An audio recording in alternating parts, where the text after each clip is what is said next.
ថ្ងៃនេះនាំអារម្មណ៍បងប្អូនមកមើលពីការលាងម៉ាស៊ីនជក់ប្រភេទ Machinova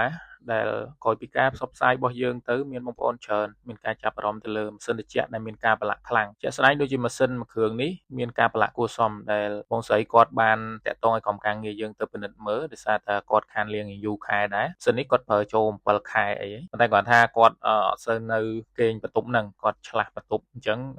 ដីមកល្មមគួរសមមិនជាច្រើនពេកទេប៉ុន្តែមានក្លិនអញ្ចឹងក្រោយពីក្រុមការងារបានពិនិត្យមើលហើយក៏រៀបចំដោះបំបែកទៅតាមផ្នែកនៃម៉ាស៊ីនមួយដើម្បីយកមកសម្អាតជូនបងស្រីអញ្ចឹងយើងឃើញថានៅពេលដែលយើងបាញ់មកមានការធ្លាក់ដីមកតាមកញ្ឆេងនៅដំកង្ហារអីហ្នឹងធ្លាក់មកមានកតិចកទីស្លែចង់ទៅជាផ្សិតច្រើនធ្លាក់មកអញ្ចឹងការបាញ់បងប្អូនយើងបាញ់សម្អាតរហូតតទៅទឹកសឲ្យម៉ាស៊ីនហ្នឹងស្អាតលែងមានកតិចកទីធ្លាក់មកចូលនៅក្នុងធុងហ្នឹងមើលតតែទឹកសដូចទឹកចាក់ពីលើហូរចេញមកគឺទឹកស្អាតធម្មតាអញ្ចឹងក្រោយពីលាងហើយយើងក៏រៀបគុំទៅតាមសំណុំរបស់ម៉ាស៊ីនរបស់គេហើយតេស្តនៅម៉ាស៊ីននោះជូនបងស្រីមកស្អាតផងដែរហើយបើសិនជាបងប្អូនកន្លែងមកមើលឃើញខាងក្រោយក៏ដីមិនធម្មតាដែរព្រោះដីវាច្រើនអញ្ចឹងធម្មតាបងប្អូនដឹងហើយខាងក្នុងដីខ្លាំងប៉ុណ្នេះហើយខាងក្រៅក៏មិនចាញ់ខាងក្នុងបានដែរមានតែអាចច្រើនជាងអញ្ចឹងយើងក៏បាញ់សម្អាតលម្អិតជូនបងស្រីមកស្អាតផងដែរបាញ់រហូតតតែធ្លាក់ទឹកមកចេញសអញ្ចឹងយើងយកអញ្ចឹងជាចុងក្រោយបើសិនជាបងប្អូនត្រូវការជាងជួសជុលនៅម៉ាស៊ីនត្រជាក់ឬក៏លាងម៉ាស៊ីនត្រជាក់អាចទាក់ទងមកយើងបាន